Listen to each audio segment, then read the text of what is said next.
So when I look at a problem, here's how I do it, okay? And when you're looking at a problem, I highly recommend this. This is not a self-created thing. This is a business modeling thing. This is like an MBA level kind of deal.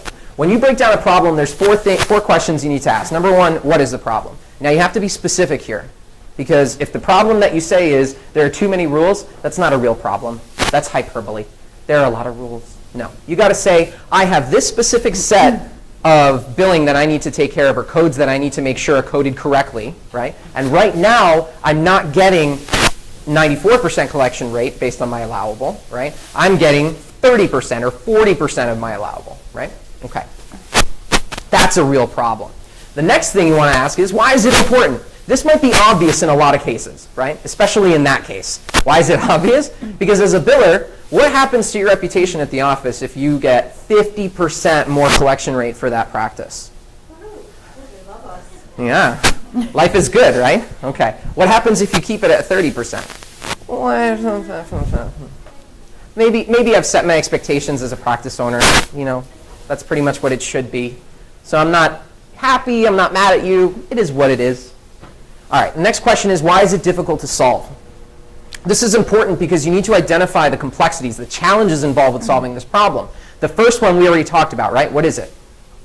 Knowing all the rules, right? Knowing every one of those millions and millions of different rules that require you to make sure that you code correctly. And then when it's coded and actually submitted, right? When it gets kicked back for whatever reason, you know how to deal with that, get it either resubmitted or corrected and taken care of. Right? Okay. And then the language barrier when you're talking to India, which is always fun. Anybody ever get, anybody know some of the common responses you get from insurance companies in India when they ask you to do something? No? Please do the needful. Anybody heard that one? Please do the needful. Please advice. Please advice on this claim. You've heard that one? Please advice. Yeah? Okay. Why do you think you hear a lot of silence? Because they don't know it. Because it's off their script, right? I came from a call center, so I know how it works. Yeah. Yep. Okay. So when you call a call center, so I struggle with this because, again, when we work with practices, right, we have a variety of practices. Our goal is really to create billing managers, not billers. When we work with offices, when we integrate. So our goal is basically to say to go into an office and say, first of all, from the billing perspective, your first problem is your biller, because they're not supposed to be a biller. They're supposed to be a billing manager. Right? And we're going to talk about that a little bit. So that's where we get into our approach. But until you understand what's the real problem, not that my collections suck, which is an odd, I mean, please tell me if your practice owner has never told you that before. Right? My collections suck. Please do something about it.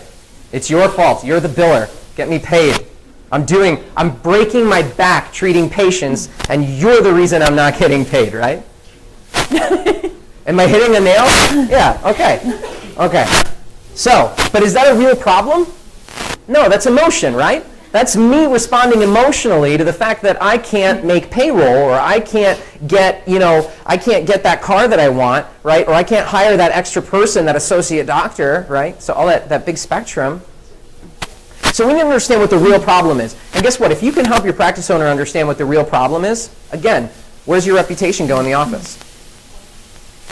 Maybe not initially. That's kind of a trick question. Ideally, it'll go up, right? But if you tell the practice owner when they come to you and they say, you're the reason my billing's wrong, and you say in return, well, actually, it's because we have a system set up where I'm supposed to make phone calls to India all day long instead of making sure that claims are set up correctly and they're coded correctly, and we're not getting paid because of that, what does that come off as? There's a specific word in psychology. Does anybody know what it's called? Deflection. Yes. You are deflecting in the eyes of the practice owner. And so where does your reputation go initially? Right? Okay. So understanding how to communicate what the real problem is to your practice owner is a whole other ballgame. But if you can communicate that problem effectively, that's good. And understanding why it's important, why it's difficult to solve, being able to communicate that, that's all important. The last thing that you need to figure out is what the approach is. And that's where you can bring somebody in who can help.